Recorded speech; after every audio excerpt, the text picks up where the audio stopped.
In the beginning, there was Frank Vanderlip buying his land sight unseen. There are many wonderful things about Frank Vanderlip, but the wonderful thing, I think, is that he hired such incredibly foresighted men with integrity to help him build and develop the land. Frederick Law Olmsted Jr., whose father designed Central Park, came out here and, along with Cheney, laid out the city plan, and it all had to follow the contour of the land. Olmsted was quite a naturalist. He did not believe in playgrounds or formal settings. They dedicated 25% of the city to parkland. And that is one of the things that has just made it the city that it is today. Frank was born in Illinois, and he went to Chicago as a reporter in 1893. And the Chicago Exposition World's Fair took place. And that was, the grounds were laid out by Frederick Law Olmsted. That exposition had a great impact on Frank. He loved technology, and that was the first place buildings were lit up, illuminated at night by electricity. And he just fell in love with all of that, and he went there and soaked it up a lot. He said it was like going to university for him. And I'm sure that that had a very large impact. The beautiful buildings, they were temporary, but they were beautiful buildings designed by Frederick Law Olmsted, and the way it was laid out with the parks. And of course, Myron Hunt had come to Southern California from Chicago. He built 19 buildings at Occidental and buildings at Pomona, at Caltech. He built the Polytechnic School in Pasadena. Through it all, his idea was to bring the outdoors in, to have sleeping porches, to focus on the beautiful environment of Southern California. The only public building that he built here was the Malaga Cove Library in 1930. The interesting thing about what Vanderlip had in mind, he truly imagined a huge artist colony. It was all about the Amalfi Coast, and because the Olmsteds had done his estate on the Hudson in New York, he hired them to do the land planning here, and it was clearly unique. It was a master planned community. Everything was identified. There would be retail at this intersection. There would be apartments here. There would be apartments there. Everything else was going to be single family homes. Here they would be, third acre. Here they'd be quarter acre, and it was all very carefully considered in that respect. The fact that none of the roads are parallel. When he bought Palos Verdes, the story goes that he was really kind of overwhelmed when he saw what he'd purchased. Later, he called it an unspoiled sheet of paper to be written on with loving care. When he bought Palos Verdes, there was nothing here. There were no trees, no roads, no water, no electricity. And so I think if he came over here and saw it, he would be very, very pleased with the way that Palos Verdes Estates has kept to his original vision of a gracious Mediterranean community. The beauty of the city is not just the peninsula, not just the proximity to the ocean, not just the clean air or the wonderful schools. It is the structure of our city. It is the planning that was done in the city by Myron Hunt and Cheney and Olmsted, Frank Vanderlip at the beginning, that set this up, that some of us are still trying to retain for the future. And that's, I think, when Frank, going back to what he saw the Olmsteds do at the Chicago Exposition in the 1890s, he said, if we can build an area that is homogeneous in look and feel, we will have something special. And I'm pretty sure this was one of the first large communities to ever do that. Here we build houses to conform to the land pretty much. We're very fortunate that back in the early 20s, the Vanderlip people had the foresight to do an overall plan. those deed restrictions are very valuable and will protect what happens as far as building is concerned. PV was formed in the early 20s, and then they became their own city in 39. But it hasn't changed that much because of the art jury and the Homes Association. You know, they restricted the building, what could be done. And the biggest changes really have been all around Palos Verdes, but not in, you know, Palos Verdes got built to a certain point and then nothing more could be done. And the parklands, you know, there's all this open space. The guys were real visionaries that laid this place out. And so that's what we have today, is something so unique. And well, I've been lucky, I've been able to travel a lot. It's unique, and I think in the world. The Palos Verdes project was the first group of people that started the peninsula, that put all the rules and regulations together. The Homes Association is the architectural review board. They had everything mapped out before the city was even opened. I enjoy reviewing the plans and seeing what the people are doing and the differences, whether they're making a remodel or a brand new house. I know people for a long time didn't like the art jury. They thought we were just terrible people and we were dictators, and they come into our office and, you know, they're just kind of looking around thinking, uh-oh, what have I gotten myself into? And by the time they leave, they're pretty happy. We, I think, are blessed to have a body like that, because it's okay if someone has a taste in a home that is different than mine, but it should be good architecture and fit on the property. I went to the Homes Association to learn more about the architecture. Fell in love with the records that I found there and at the Malaga Cove Library that told the story of the city. As a real estate broker, I always hear my clients complaining, oh, the art jury, oh, the Homes Association. But it's because of those guidelines that we're able to maintain the beauty and the sense of community and unity that we have here. The Homes Association is a wonderful resource, and they're so accommodating. I have to put a plug in for them because whoever is there seems to be committed to helping you, and I'm always impressed when they bring out the plans for the house that I've lived in for 48 years and have those heavy weights for each corner, unroll it, show it to you. You can read the history of the house. And I say that over 90% of the time, when it's all done with these personal appearances, the owners walk out and look at us and say, thank you, because they realize their house is going to be better for the criticism that was received. Generally, the type of architecture that you can do has to do with the restrictions in the code, that is, in the deed restrictions. And we've gotten some cases where down on Paso del Mar, where we have a very contemporary glass house next to a very traditional French house, that people always question, well, how could that happen? Well, I explained to them it was all type 2 architecture, therefore you had the choice, and the owner comes in, buys this lot, and he has a certain type of house in mind. How can we say, well, because this guy wanted a very formal French house, we can't tell the new owner next door that, well, he's got to have a house that matches that house. I love the Malaga Cove Library. I take all my guests that visit me to the Malaga Cove Library.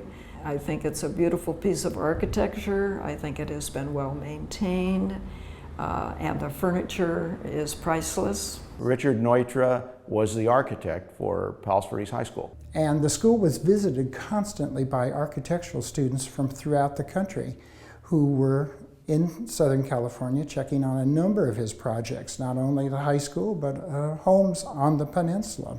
Well, I remember, you know, the fountain, first off, right? The artistry of it and the beauty of it, right? And as a young kid, that was just foreign and stunning to me. You know, that was a lesson in art right there. there was something about the order of it, right? And the proportions and the artistry and the balance, you know, great architecture. I had a glorious childhood. We had open fields, there were haystacks, we rode horses in the winter and swam at PV Pool in the summer. The pool water was piped in from Pacific Ocean. And you know the Pacific Ocean is very cold. So we took a cold shower first, and then we would get in the pool.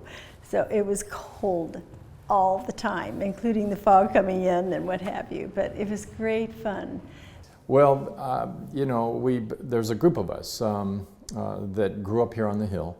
Even on weekends, we would get together and go off and draw and paint, right? Because we just had an interest and a love for being outdoors. And Palos Verdes, to me, has this wonderful open space. It has these wonderful undulating hills. It has a poetry. It has an aesthetics that many times when I travel I don't see. It just has a little bit of everything. And for me, it has kind of old California. The open space is a real important network, I think, for a very healthy community. So we thought, why don't we start painting the area that we love, right? And when people, you know, when people see their backyard in a painting, all of a sudden they go, wow, I never noticed that, you know, boy. And it just opens their eyes. And so we thought that if we painted everyone here on the hill's backyard, so to speak, right, they would take ownership of their backyard and their community, right, and be a little bit more involved, be a little bit more protective, and be a little bit more aware of the value of beauty. 1946. I know my father said that he could see, but when he and my mom were dating, because it wasn't that built up, he said he could see where her house was, because there was a theater or something and he could pick it out. Mm-hmm. And he actually used to walk to her house.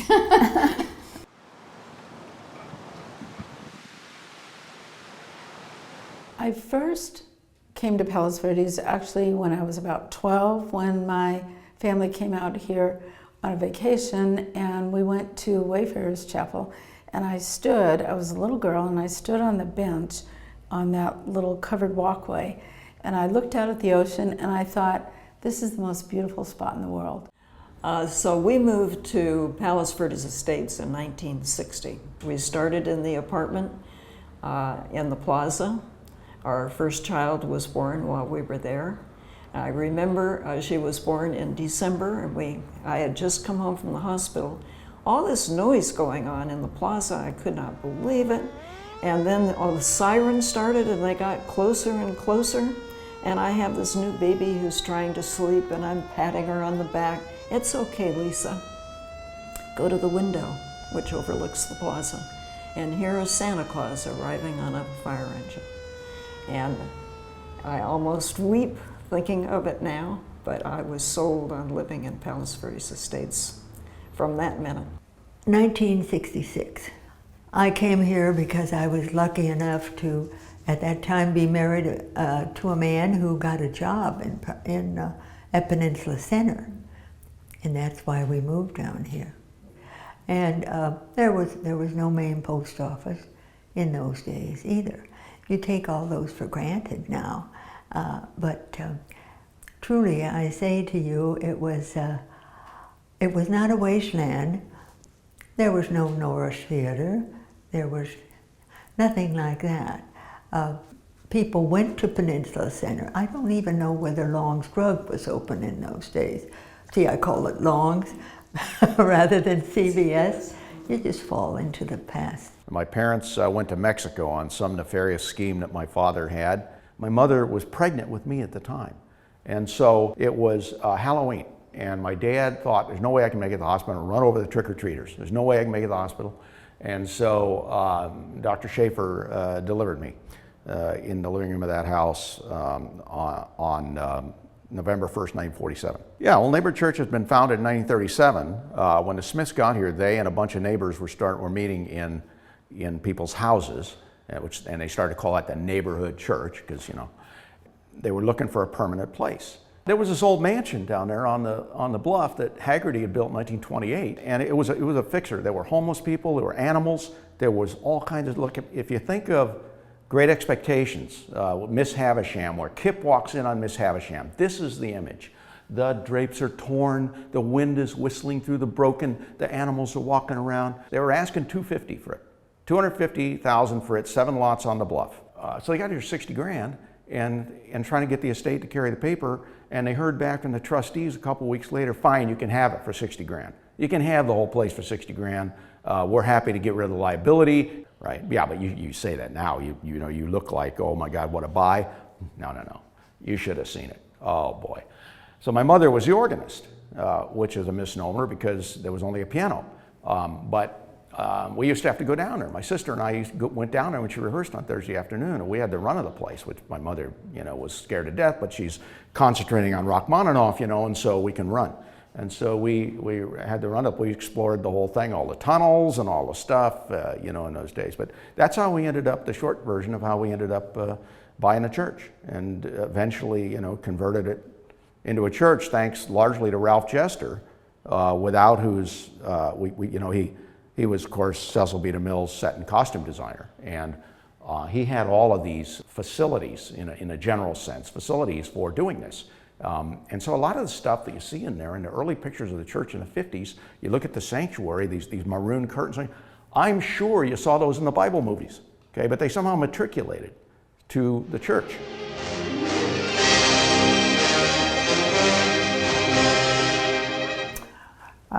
My husband and I and first child came in 1965. We moved down to Palos Verdes Estates on via Palomino, and we've been there ever since. Well, I came down here in 1955 and my wife and I bought 2 lots. In 1957, I came here and started to work for Quigley and Clark, architects and engineers in the plaza.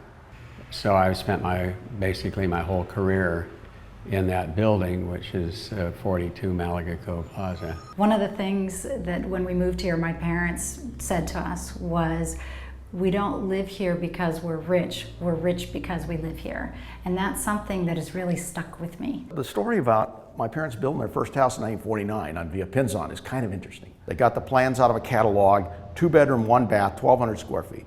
Well, the art jury would not let them take possession of the house on a dirt street. Pinzon was a dirt street.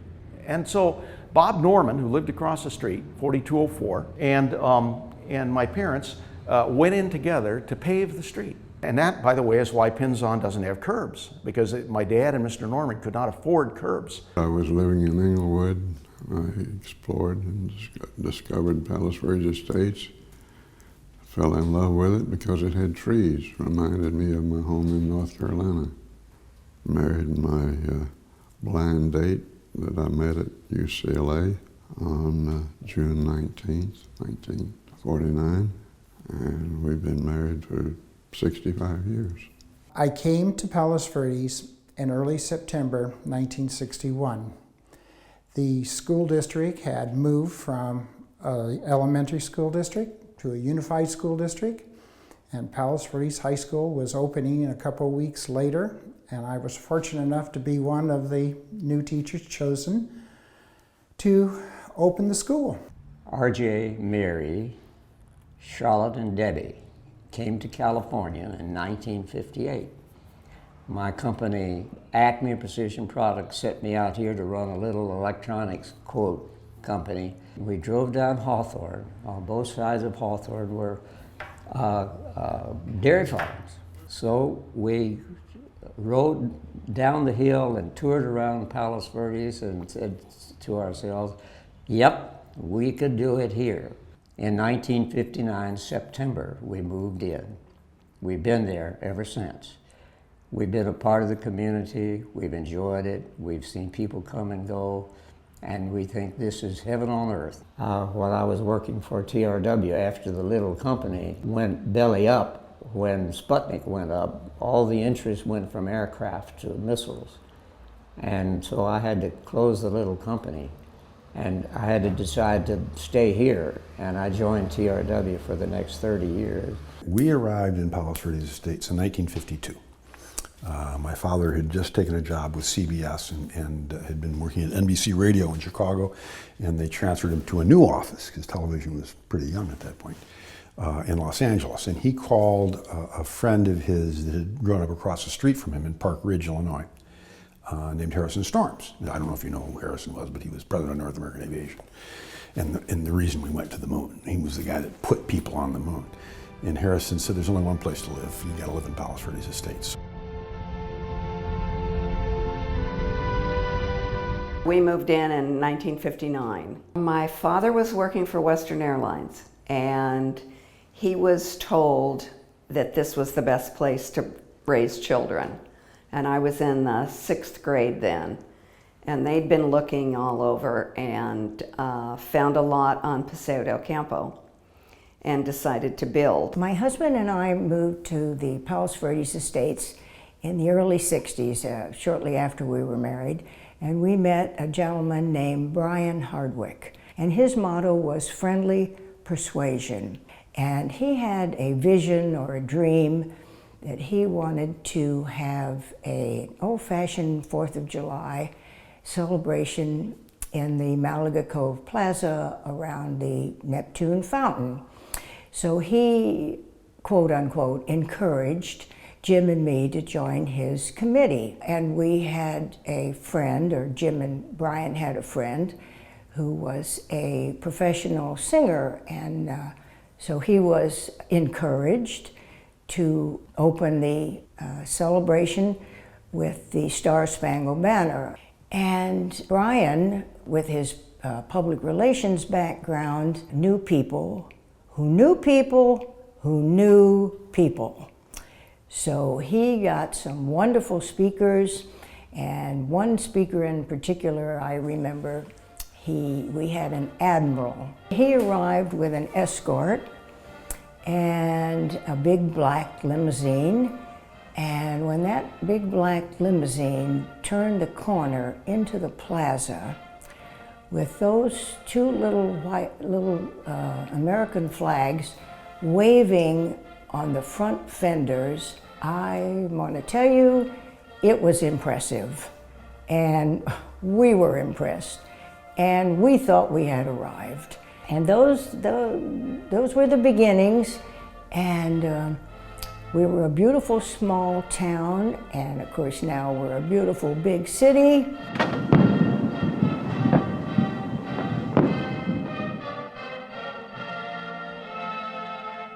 My family and I moved to Palos Verdes Estates in 1979, just before our son turned 1 year old. I can't think of a better place to live and work than Palos Verdes Estates. My husband and our 5 daughters moved here in 1976. My husband had been in the military, and we had lived many places in this country. And when we discovered Palos Verdes Estates, we discovered heaven. I first started getting involved in the city working in the parklands maintenance, and I was appointed to the Parklands Committee, and then I was appointed to the Planning Commission, and then I was actually appointed to the City Council, and then I was elected for 2 terms. And then I became involved in PVE Cares, which is a program through our police department that assists seniors that are living at home, and we have social events, we have health fairs, and it's been very successful, and we work with a group of wonderful volunteers and our police officers. I've lived here since 1973. Came here as a child. No, actually, I came here as a young wife with 1 child and another child that was born 2.5 months after we moved here. And one of the things that I remember most was a neighbor saying, "Oh my gosh, you're from the Midwest." I think in many ways it has a lot of Midwestern qualities. PTA and Little League are just very important. That's how we made most of our friends. Neighbors are important, getting involved in the community. It's just so easy to become involved here. It's so easy to work with other people who care as much as you do about the community. I was appointed to the Recreation Committee in 1978. It was interesting. That was after Prop 13 had passed, and the city lost 1/3 of its property tax income. We lost our paramedics, several police officers that we couldn't afford anymore. So I helped with the Prop A and B committee to restore the money. And it was wonderful because the city just came together and passed those two. Our city was selected as one of the top small cities in the state.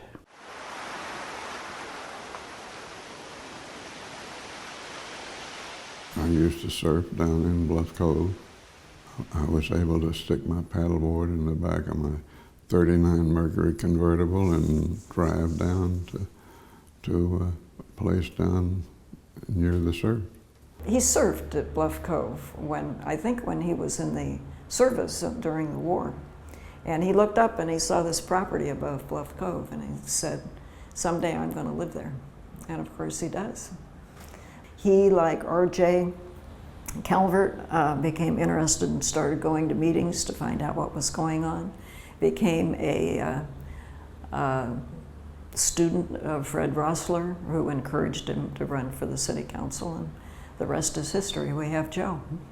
I was always interested in local government. I served on the city council for 12 years, and 8 of those years I was mayor. So I spent 30 years in volunteer work. When I first became mayor in 1968, I had all the assessment districts done, and I had all the subdivisions done. And so wherever you see modern curbs, you usually got my fingerprints on them. I attended board meetings for years. I and other friends did, to be sure that we had people on the board that understood things that we agreed with, and it worked out well. I worked with Joe Barnett and I got him involved, so he got on the council. I've lived in the city all these years. I was close enough that I could criticize things I didn't like, and I've done plenty of that. Joe was also involved with SOC, Save Our Coastline. It was a committee that ended up with a fourth city that was formed to stop the rampant bad zoning that was being done by the county along the coast. And the city had to come up with plans of how they were going to manage their coast. And Joe Barnett saved the character of our city by working out a plan that the Coastal Commission could approve that was different than what the other cities were doing along the coast. I got a bag of hamburgers from Jack's, and Stan and I took the chairman of the Coastal Commission down to Resort Point, down below on the rocks, and we sat there and discussed what our coastal plan should be. We convinced him that we didn't want to have substantial improvements on our coastline. We had it. We wanted preservation. So we were basically, I think, one of the first in the state to actually have our coastal plan approved, which allowed us to preserve it. I knew that as far as Palos Verdes Estates was concerned, if there was an oil spill out in the bay, they would end up with black goo all over our rocks. So we finally got the Interior Department to agree to not have drilling on the Outer Continental Shelf in Santa Monica Bay. That's something we all remember, is to take care of this very, very precious resource that we have, which is Palos Verdes in general, and particularly Palos Verdes Estates.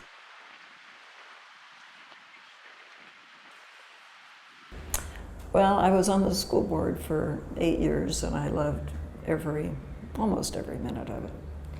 But it was a difficult time while I was on the board. I was elected just before Prop 13 passed, and the overall effect was we had great declining enrollment, and you closed schools. You can see nature, but you're not in the middle of nowhere. So I think all of that is just part of what makes the Palos Verdes Peninsula so special. You know, we live in the tree section, what's known as the Balmonte area, and we love the tall trees. I can remember when we first came here and I would wake up my daughter who's 2 years old and I'd say, Jen, the sun's shining, let's go out and we can go to the beach today. And so we'd get up and we'd go to the beach. And the next day the sun would be shining and I'd say, Jen, we can go to the park. And we'd go to the park. And finally after 2 weeks, we all slept in because I knew the sun was going to be shining. I can remember as a child coming along the drive, right, about via Pasquale or Calusa coming home. And we'd be lying in the back seat or whatever, and it was like curtains going by as each tree because the foliage was so thick and heavy. You know, when I was a kid, if I had the window open at night, I could hear, it was amazing. You could actually hear the water draining from the rocks below the cliff. It was amazing that you could hear that. I don't know if you remember that. It's nice. One of the things I think about when I think of Palos Verdes Estates is eucalyptus trees, fog. I have a love of fog, and I thought it was just me, but in fact my daughter has a love of fog. And knowing where you're going, fog is not intimidating. We grew up in a house near Malaga Cove, and so I spent a lot of time in the Malaga Cove area, in the park and down in the center here, and it was nice. It was quaint. It was everything you could hope for. I'm an avid golfer. I feel very fortunate to have such a fabulous golf club in our backyard. I love Palos Verdes. The reason I had friends, probably the only reason, was that we lived close to the beach and they all keep their surfboards there. And so they'd show up at 5:30 in the morning and we'd put, these are the days of 10-foot boards, you know, we'd put them on our heads and on a towel and we'd walk down there and, you know, and in those days you had to be pretty good because you couldn't tie the board to your ankle like they do now, these wimpy little boards they got now. We had the manly boards and you couldn't, but you had to be pretty good because you lost your board on the rocks, you were screwed.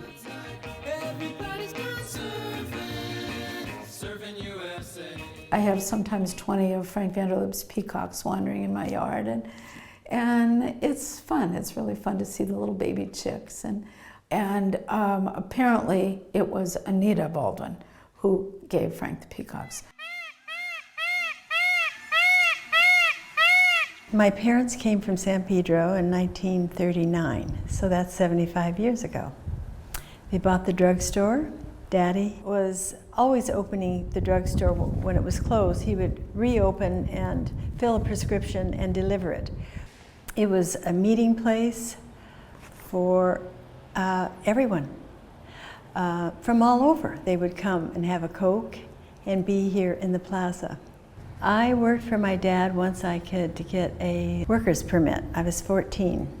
I had a lot of fun. I sold perfume and cosmetics and prescriptions, and I took a real interest in the drugstore. I never sat and took time off. I was always busy doing something. Dad and Mother had one of the first televisions on the hill.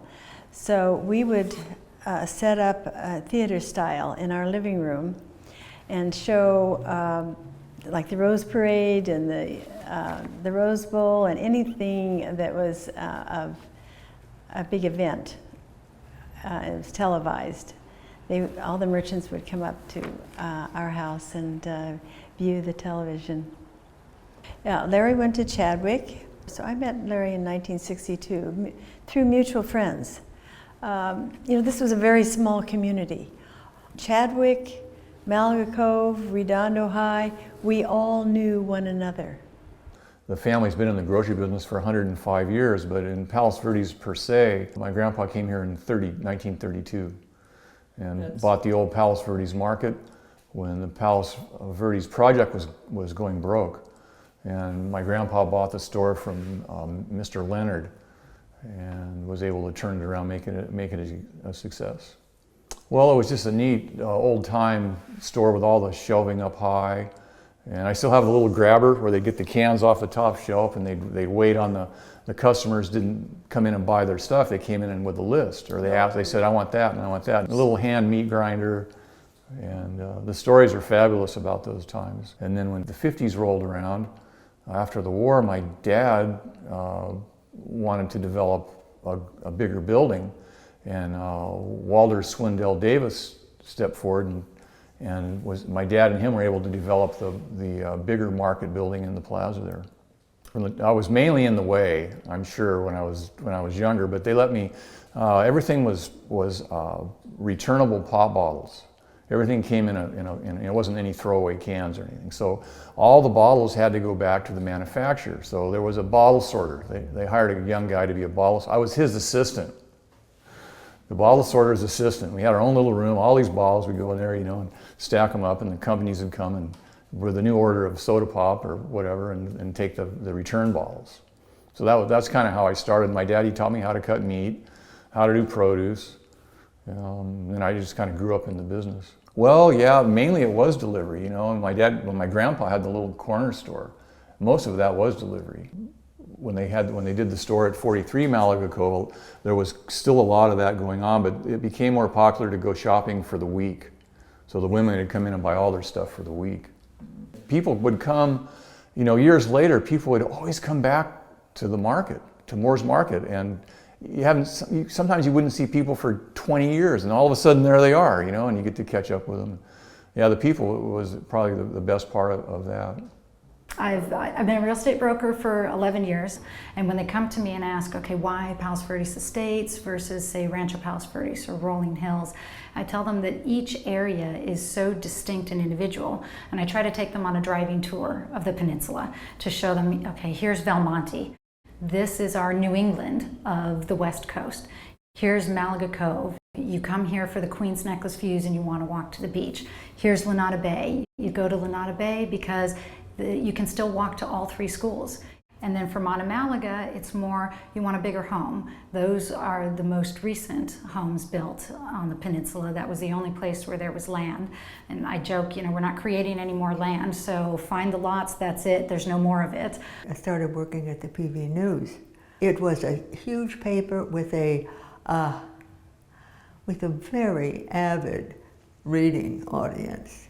We won prizes from the California Newspaper Publishers Association. I was an all-purpose reporter. I became feature editor of the PV News. I'm doing a column now. It's on Palos Verdes Estates and PVE Cares. It's unique. I have to believe it's the only one of its kind in the country where the police chief launched this idea of taking care of its older residents. My oldest brother got in trouble with the police, and my mother reads in the newspaper on the front page that he and a friend had been arrested for stealing bicycles, that they got caught in the plaza swimming in the fountain. And she was so offended by the concept that this was front page news in the paper that she started the review. That was '62. There were 4 feature stories in every issue. There was a Palos Verdes story. It would deal with an institution, basically, either historic or current school district, whatever. And there was Flair, which was a fashion piece where we would go into a one's wardrobe. And there were Stately Homes, which was just, interior photographs of the house. Silhouette, and then we did a personality piece, a profile on an individual. So those were always interesting stories for me to get into. How do these cities fund themselves? How do they spend the money? But I think people want to know what's happening in the community. They want to know what's happening at the city council level. They want to know what's going to go on with their taxes. They want to know if there's a stoplight going to be put up in the plaza. They're concerned about that. Now, 75% of the peninsula could care less if there's a stoplight in the plaza, but 25% are deeply vested in whether or not there's a stoplight. If I had to personify Palos Verdes Estates, I would have to suggest it was Dybbuk Smith. That's what I would suggest. That's what I would think of. If I close my eyes, I think of your dad, I think of Palos Verdes, and vice versa.